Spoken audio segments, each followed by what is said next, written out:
Hello friends, good morning and welcome back to my channel. তো তোমরা সবাই কেমন আছো? আশা করি তোমরা সবাই অনেক ভালো আছো বন্ধুরা, আর আমি অনেক ভালো আছি।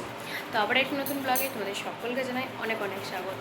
তো চলো এখন থেকে তোমাদেরকে সঙ্গে নিয়ে ভিডিওটা স্টার্ট করছি। আর ওদিকে বড় অফিস চলে গেছে, আর আমি নাস্তাও করে নিয়েছি, মানে ব্রেকফাস্ট করে নিয়েছি। ব্রেকফাস্টটা সে ঝালমুড়ি টাইপের বানিয়েছিলাম, সেটাই খেয়ে নিয়েছি। তো চলো একদম লাঞ্চ টাইমে দেখা হবে। তো তোমরা স্কিপ না করে পুরো ভিডিওটা দেখতে থাকো, আশা করছি তোমাদের ভালোই লাগবে। তো চলো দেখতে থাকো। তো বন্ধুরা দেখো, লাঞ্চ থালি নিয়ে চলে এসেছি। আজকে রয়েছে পরোটা, ঠিক আছে, পরোটা রয়েছে 2 পিস। এখানে রয়েছে ভাত, এখানে রয়েছে পেঁয়াজ আলু তেল দিয়ে চুপচুপানি করে ভাজা, জল না দিয়ে। আর এখানে রয়েছে ঘন করে মসুর আর বুটের ডাল। আর এখানে রয়েছে আমের চাটনি, রয়েছে পাঁপড় ভাজা, আর এদিকে আরও ভাত রয়েছে, দরকার পড়লে নিয়ে নেবো। তো চলো আমরা খেতে থাকি, দেখা হচ্ছে আবার পরে। তো কেমন লাগলো আজকে লাঞ্চ থালিটা অবশ্যই জানাতে ভুলবে না। যেহেতু আজকে একটা প্লেটেই খাবো, তাই উল্টো হবে একটু, যাই হোক। তো চলো তোমরা দেখতে থাকো আর কী করছি না করছি। তারপরে এদিকে আমি একটু মিল্ক শেক বানিয়ে নিয়েছি। আগের দিন দেখেছিলে ব্যানানা শেক বানিয়েছিলাম একদিন, তো আজ বানিয়েছি মিল্ক শেক। আর উপর থেকে পাউডার দুধ দেওয়ায় সাদা লাগছে, পুরো দারুণ লাগছে ডিজাইনটা, ক্যাপুচিনো কফির মতো হয়ে গেল। তো চলো, আর তোমরা যদি চাও তোমাদেরকে আমি এই ফুল রেসিপি শেয়ার করব। তো আমটা মিষ্টি হলেই হবে, যে কোনো আম দিয়ে, পাকা আম। তো চলো আমি খেয়ে নিই, তোমরা টেস্ট করে জানিও কেমন লাগছে। তো ঠান্ডা বরফ দেবে এর মধ্যে, তাহলে ঠান্ডা হবে, তবেই ভালো লাগবে খেতে। তো চলো আমি এখন এটা খেয়ে নিই। বাপরে! তো বন্ধুরা দেখো, এদিকে আমি ডিম ভাজছি, ডিমের ঝোল হবে রাত্রের ডিনারের জন্য, তাই বিকেলে বিকেলে একটু করে নিচ্ছি। আর এই ডিমটা দেখো একদম পেটের অপারেশন হয়ে গেছে। এই দেখো, আমি যে ডিমগুলো একটু কেটে কেটে দিয়েছিলাম, তো ডিমটার একদম অপারেশন হয়ে গেল, কি অবস্থা, তাই না? তো এই আলু দিয়ে ডিমের ঝোল হবে। আর ওদিকে পটল আলু সবজি বানিয়েছি।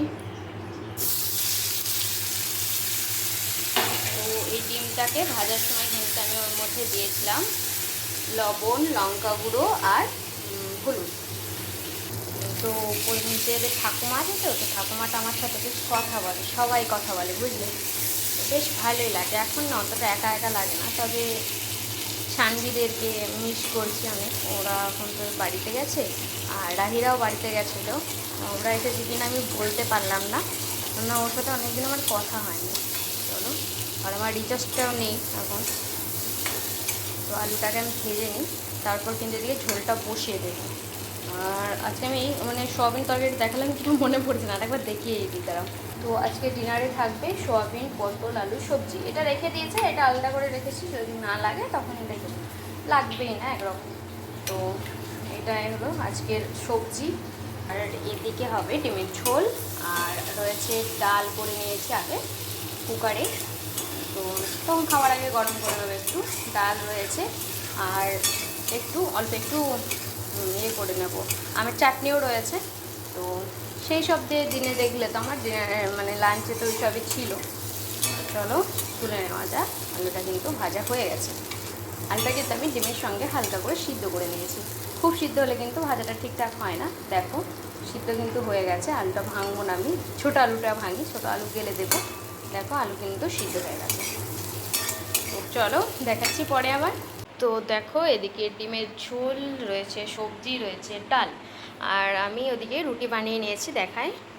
আর এদিকে দেখো কিন্তু ভাতটাও ফুটে গেছে, ঠিক আছে, হয়ে গেছে। ভাতটাও নামিয়ে দেবো, যেহেতু থাকবে।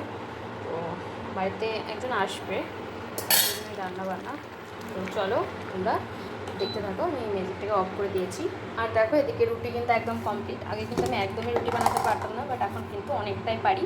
দেখো কত নরম হয়েছে রুটিটা। এরকমভাবে একটু একটু করে শিখবো। আমি জানি এখানে আসার পর জানি না কী শিখেছি না শিখেছি, তবে হিন্দি বলা কথাটা একদম ভালোভাবে শিখেছি। আর আমি রুটি বানানোটা একটু শিখেছি। তো আর সবার মতো পারি না, বাট আমি কারোর মতো হতেও চাই না। চলো এদিকে আমি এখন ফ্যানটাকে গলিয়ে নেব। এই জায়গাটা অনেকটা ছোটো হয়ে যায়, তাই এদিকে গলাতে হবে মাঠটাকে। মানে ভাতের মাঠটাকে এখানে গলিয়ে দিয়েছি। তো এটাকে কী বলে, এটাকে আমরা গরুকে কিন্তু খাওয়াই, ছাগলকে খাওয়াই, বাট এখানে আমাকে ফেলে দিতে হয়, কোনো কিছুই করার নেই। তো কিচেনটা এরকম পরিষ্কার করে নিয়েছি, এরকমই থাকবে। খাওয়ার পর একটু পরিষ্কার করে নেবো, তারপর আবার কাল সকালে দেখা যাবে। না, একের পর তো একে রান্না করাই আছে, দিন রাত সকাল, আর এগুলোকে আমি এখানে ঝুলিয়ে রাখি। আর এই যে হলো আরোটা, আমি আরোটা তোমাদেরকে কোনোদিনও দেখাইনি। একটা সমস্যা আমার এই ঘরের মধ্যে, যে এই স্লিপারগুলো না অনেকটা উপরে, তাই আমাকে না কার্টুনের মধ্যে জিনিসগুলোকে এখানে রাখতে হয়েছে। আমার অনেকটা অসুবিধাও হয়, কিন্তু কিছু করার নেই, কী আর করবো বলো। এই যে এখানে কার্টুনের মধ্যে ভরে এরকমভাবে আমি লাগিয়ে রাখি প্যাকেটটা, কিছু করার নেই। আমার সমস্ত কোটোবাটা কত বড় হয় আমাদের, এবার আমি না ঘর থেকে কোটোবাটা এনে এনে অনেক হয়ে গেছে আমার এখানে, তো তাই আমার অনেক অসুবিধা হয়। আর সেদিনকে আমি ইয়েতে অর্ডার দিয়েছিলাম ব্লিঙ্কিট থেকে, তো প্যাকেটগুলো আমার খুব ভালো লাগে তাই রেখে দিয়েছি, কিন্তু আমার ফুটো আমার ভাগ্যে পড়েছে। তো এদিকে কোটোবাটাগুলোকে একটু পরিষ্কার করেছি, আর এদিকে দেখো আলু টালুগুলোকে মানে রেখেছি, নতুন করে গুছিয়েছি। আর এদিকে ডিম আনা হয়েছে কালকে, তাই ডিমটাও রাখা হয়েছে। আর পাঁপড় ভাজা রয়েছে সঙ্গে, আমি চাটনিও রয়েছে, এই সবই। আর কিছু বেশি কিছু করতে পারিনি। আর এদিকে এগুলো চলো বাপরে, তো এই ছিল। তো চলো, আর কিছু দেখাতে পারবো না জানি না, একদম শেষে দেখা হচ্ছে আবার। আর ওদের পর্দাগুলো দেখো, এখনও কিন্তু দিতে যাওয়া হয় না। আর এখানে না চিনির জল পড়ে গেছে, তাই চিটচিট চিটচিট করছে। চলো, আর তোমাদেরকে আমি দেখাই, আমি কয়েকটা দুটো পা মোছা কিনে এনেছি। এটা তো ছিলই আগের থেকে। আর এটা কেমন লাগছে অবশ্যই জানাতে ভুলবে না। এটা কেমন লাগছে জানাতে ভুলবে না। এত নরম না, দারুণ, বেশি দামও না এগুলোর। আর এই যে এখানে রয়েছে একটা, কোনটা ভালো লাগছে জানাবে, ঠিক আছে। আর এই যে এটা হলো বাথরুম, চলো পরে কোনো একদিন শেয়ার করবো তোমাদের সঙ্গে। এটা হলো রুমের সঙ্গে অ্যাটাচ বাথরুম, ঠিক আছে। চলো পরে দেখা হচ্ছে।